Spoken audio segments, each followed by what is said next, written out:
जब जब जो जो होना है तब तब सो होएगा। हाय गाइस, मैं हूँ वंशी और चलो आज कुछ अच्छा सुनते हैं। आज मैं आपको बताने जा रही हूँ एक सेठ जी की कहानी। एक सेठ जी थे, बड़े ही रईस थे।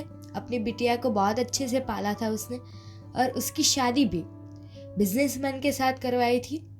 लेकिन कहते ना कि भाग्य में नहीं लिखा है, लाख कोशिश कर लो आपको मिलता ही नहीं है। बिटिया के भाग्य में सुख और समृद्धि नहीं लिखी थी। जैसे बिटिया शादी करके ससुराल गई, वैसे ही उसके पति के बिजनेस में बहुत बड़ा लॉस आया और उसे गरीबाई के दिन देखने पड़े।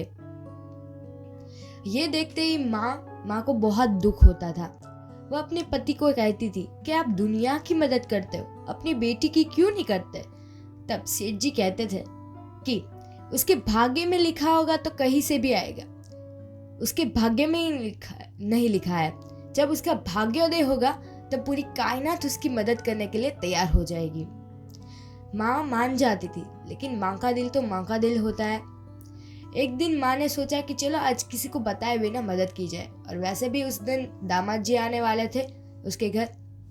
तो जैसे ही दामाद जी आए तो माँ ने कहा कि मैं आपके लिए 5 किलो शुद्ध देसी घी के मोतीचूर के लड्डू बना देती हूँ। माँ ने 5 किलो मोतीचूर के लड्डू बना दिए और सारे लड्डू में एक एक सोने की अशरफियाँ डाल दी, और दामाद जी जब जा रहे थे उसे वो पैकेट दे दिया। दामाद जी ने वो पैकेट ले लिया, और जब रास्ते में जा रहे थे तब उसे लगा कि इसका वजन तो कितना ज्यादा है, इसे कौन उठाएगा। और वैसे भी दामाद जी के पास पैसे का बड़ा अकाल था, और दामाद जी ने इसे बेच देने को सोचा। तो वो हलवाई के पास गए और लड्डू को बेच दिए और पैसे लेकर अपने घर चला गया। उसी दिन सेठ जी को भी लगा कि चलो आज कुछ घर के लिए मिठाइयाँ खरीदी जाए। तो वह हलवाई की दुकान पर गया और मिठाइयाँ खरीदी उसने।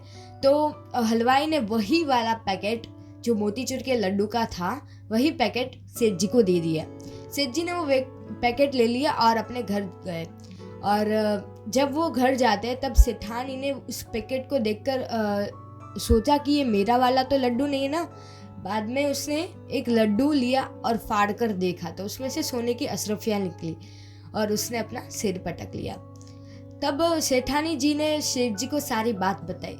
तब सेठ जी बोले, बताया था ना कि उसके भाग्य में नहीं लिखा होगा तो उसे मिलेगा ही नहीं, अगर उसके भाग्य में लिखा होगा तो कहीं से भी आएगा।